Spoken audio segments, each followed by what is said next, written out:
Assalamualaikum warahmatullahi wabarakatuh. Halo semuanya, perkenalkan kami dari kelompok 2. Kami beranggotakan 13 orang. Sekarang kami ingin mempresentasikan tentang teori belajar kognitif. Selamat menyaksikan. Assalamualaikum warahmatullahi wabarakatuh. Di sini saya akan menjelaskan tentang teori perkembangan kognitif Jean Piaget. Kognitif menjelaskan belajar dengan berfokus pada perubahan-perubahan proses mental internal yang digunakan dalam upaya memahami dunia eksternal. Dalam perspektif, kognitif belajar adalah perubahan dalam struktur mental seseorang yang memberikan kapasitas untuk menunjukkan perubahan perilaku. Struktur mental ini meliputi pengetahuan, keyakinan, keterampilan, harapan, dan mekanisme lain dalam kepala pembelajar. Tujuan ini mengharuskan dilakukannya penelitian atas akar dari pemikiran logis pada bayi, jenis penalaran yang dilakukan anak kecil, dan proses penalaran remaja dan dewasa. Proses kognitif dalam memahami dunia anak-anak secara aktif, mereka menggunakan skema kerangka kognitif atau kerangka referensi.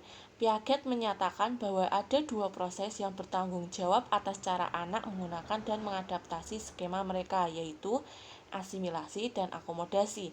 Untuk memahami dunianya, anak-anak secara kognitif mengorganisasikan pengalaman mereka. Organisasi adalah konsep Piaget yang berarti usaha mengelompokkan perilaku yang terpisah-pisah ke dalam urutan yang lebih teratur, ke dalam sistem fungsi kognitif. Piaget juga menjelaskan ekuilibrasi adalah suatu mekanisme yang dikemukakan Piaget untuk menjelaskan bagaimana anak bergerak dari satu tahap pemikiran ke tahap pemikiran selanjutnya. Tahap-tahap Piagetian. 1. Tahap sensori motor. 2. Tahap pra-operasional. 3. Tahap operasional konkret. 4. Tahap operasional formal.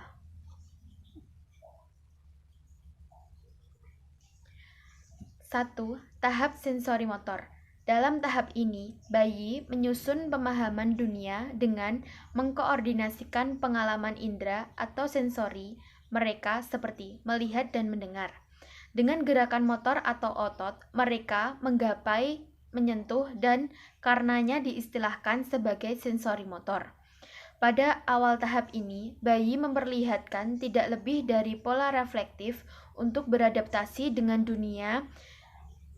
Menjelang akhir tahap ini, bayi menunjukkan pola sensori motor yang lebih kompleks. Yang kedua, yaitu tahap pra-operasional. Tahap ini berlangsung kurang lebih mulai dari usia 2 tahun sampai 7 tahun. Ini adalah tahap pemikiran yang lebih simbolis ketimbang pada tahap sensori motor, tetapi tidak melibatkan pemikiran operasional. Namun, tahap ini bersifat egosentris dan intuitif ketimbang logis. Pemikiran pra-operasional bisa dibagi menjadi dua subtahap, yaitu subtahap fungsi simbolis dan subtahap pemikiran intuitif. Yang pertama, subtahap fungsi simbolis. Subtahap fungsi simbolis terjadi kira-kira antara usia 2-4 tahun. Dalam subtahap ini, anak kecil secara mental mulai bisa mempresentasikan objek yang tidak hadir. Ini memperluas dunia mental anak hingga mencakup dimensi-dimensi baru. Yang kedua, subtahap pemikiran intuitif.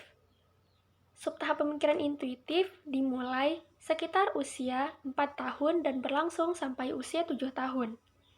Pada subtahap ini, anak mulai menggunakan penalaran primitif dan ingin tahu jawaban dari semua pertanyaan. Tahap operasional konkret dimulai dari umur sekitar 7 tahun sampai sekitar 11 tahun. Pemikiran operasional konkret mencakup pengguna operasi. Penalaran logika menggantikan penalaran intuitif, tetapi hanya dalam situasi konkret. Kemampuan untuk menggolong-golongkan sudah ada, tetapi belum bisa memecahkan problem-problem abstrak. Tahap operasional formal. Tahap ini dimulai pada usia 7 tahun sampai dengan usia 15 tahun. Pada tahap ini, individu sudah mulai memikirkan pengalaman di luar pengalaman konkret dan memikirkannya secara lebih abstrak, idealis, dan juga logis. Kualitas abstrak dari pemikiran operasional formal tampak jelas dalam pemecahan masalah problem verbal. Teori perkembangan kognitif Vygotsky-Tepan dalam Sandrock menyatakan bahwa ada 3 klaim dalam inti pandangan Vygotsky. Yang pertama yaitu keahlian kognitif anak dapat dipahami apabila dianalisis dan diinterpretasikan secara developmental. Yang kedua, kemampuan kognitif dimediasi dengan kata, bahasa, dan bentuk diskursus yang berfungsi sebagai alat psikologis untuk membantu dan mentransformasi aktivitas mental. Yang ketiga, kemampuan kognitif berasal dari relasi sosial dan dipengaruhi oleh latar belakang sosiokultural. Nah, untuk yang selanjutnya yaitu teori kognitif menurut Lewin atau teori Medan. Menurutnya, masing-masing individu berada dalam medan kekuatan yang bersifat psikologis. Medan di mana individu bereaksi disebut life space. Life space mencakup perwujudan lingkungan di mana individu bereaksi. Misalnya, orang-orang yang dijumpainya, objek material yang ia hadapi, serta fungsi kejiwaan yang ia miliki. Jadi, menurut Lewin, belajar berlangsung sebagai akibat dari perubahan dalam struktur kognitif. Perubahan struktur kognitif itu adalah hasil dari 2 macam kekuatan. Yang pertama, struktur medan kognisi dan kebutuhan motivasi internal individu. Teori kognitif menurut Jerome Bruner. A. Tahap informasi, yaitu tahap awal untuk memperoleh pengetahuan atau pengalaman baru. B.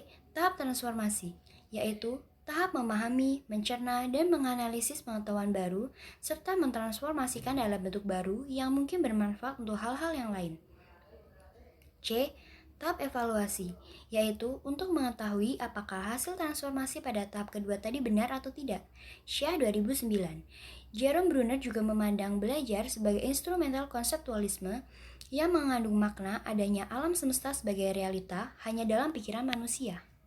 Implikasi teori belajar menurut aliran psikologi kognitif dalam pembelajaran Willingham menyatakan bahwa hubungan psikologi kognitif untuk kepentingan pembelajaran di kelas adalah seperti hubungan kognitif untuk kepentingan fisika, yaitu keperluan pembangunan di bidang teknik, semisal jembatan.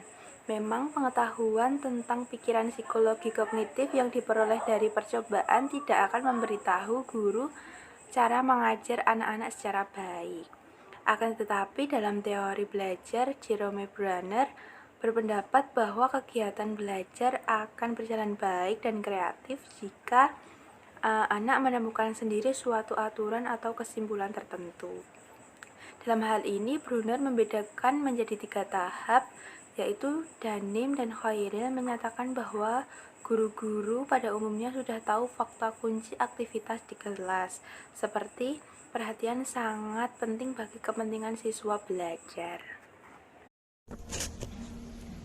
Menurut Sandrock, terdapat 6 strategi mengajar yang dapat diterapkan sesuai dengan teori Piaget, yaitu pertama, gunakan pendekatan konstruktivis. Pendekatan konstruktivis berarti membiarkan anak-anak aktif dan mencari solusi dari masalah mereka sendiri. Yang kedua, fasilitasi mereka belajar. Yang ketiga, pertimbangkan pengetahuan dan pemikiran anak-anak. Yang keempat, gunakan penilaian secara terus-menerus. Kelima, tingkatkan pengetahuan intelektual murid. Dan yang keenam, jadikan ruang kelas menjadi eksplorasi dan penemuan. Sandrock menyatakan cara memakai teori Vygotsky. Yang pertama dengan zona of proximal development. Dengan petunjuk dan latihan terus-menerus, maka murid akan mampu mengorganisasikan dan menguasai urutan tindakan untuk melakukan suatu keahlian yang diharapkan. Yang kedua, dengan teknik scaffolding, aktivitas yang merupakan inisiatifnya sendiri. Maksudnya, kegiatan yang dilakukan oleh murid atau anak tersebut tanpa ada suruhan dari pihak lain. Yang ketiga, gunakan kawan sesama murid atau sebaya yang lebih ahli sebagai gurunya. Sandrock juga pernah menyatakan bahwa ketika anak bekerja memecahkan masalah bersama anak-anak yang lebih mampu, maka anak tersebut akan dapat belajar dengan lebih baik. Yang keempat, dorongan pembelajaran kolaboratif dan sadar bahwa pembelajaran melibatkan suatu komunitas belajar. Dengan adanya kegiatan kolaboratif akan memunculkan beberapa manfaat untuk anak tersebut. Yang pertama, munculnya interaksi. Yang kedua, siswa akan mengenali sifat dan pendapat yang berbeda serta mampu mengelolanya.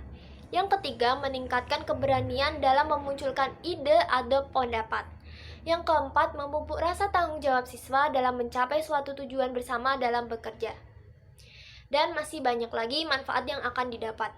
Selanjutnya, cara memakai teori Vygotsky yang kelima dengan mempertimbangkan konteks kultural dalam pembelajaran, yang berarti mempertimbangkan sistem nilai dan norma yang mempresentasikan suatu kepercayaan di dalam suatu kebudayaan. Yang keenam, pantau dan dorong anak-anak dalam menggunakan private speak. Menurut Vygotsky, anak yang melakukan private speak akan lebih kompeten secara sosial dibandingkan mereka yang tidak. Ia berpendapat bahwa private speak adalah sebuah transisi menuju awal yang menjadi komunikatif, baik secara sendiri maupun dengan pembimbingnya. Yang ketujuh atau terakhir, nilai SPD-nya bukan IQ. SPD-nya adalah cara untuk mengukur potensi belajar. Jadi di sini, dalam mengukur potensi belajar anak, kita dapat melihat melalui nilai SPD-nya, Zona of Proximal Development yang telah saya jelaskan di poin pertama tadi. Implikasi teori psikologi kognitif dalam proses pembelajaran. Yang pertama, dorong siswa untuk berpikir materi pelajaran dengan cara membantu mereka mengingatnya. Yang kedua, mengidentifikasikan hal-hal yang paling penting bagi mereka untuk dipelajari. Yang ketiga, berikan pengalaman yang akan membantu siswa memahami topik-topik yang mereka pelajari. Yang keempat, kaitkan ide-ide baru dengan hal-hal yang telah diketahui dan diyakini siswa tentang dunia. Yang kelima, pertimbangkan kelebihan dan keterbatasan dalam kemampuan pemrosesan kognitif siswa pada tingkat usia berbeda. Yang keenam, rencanakan kegiatan-kegiatan kelas yang membuat siswa secara aktif berpikir dan menggunakan mata pelajaran di kelas. Nah, itu dia presentasi dari kelompok 2. Sekarang sudah tahu kan teori belajar kognitif anak? Sekian dari presentasi kami. Saya mohon maaf jika ada kesalahan dalam ucapan dan perkataan. Wassalamualaikum warahmatullahi wabarakatuh.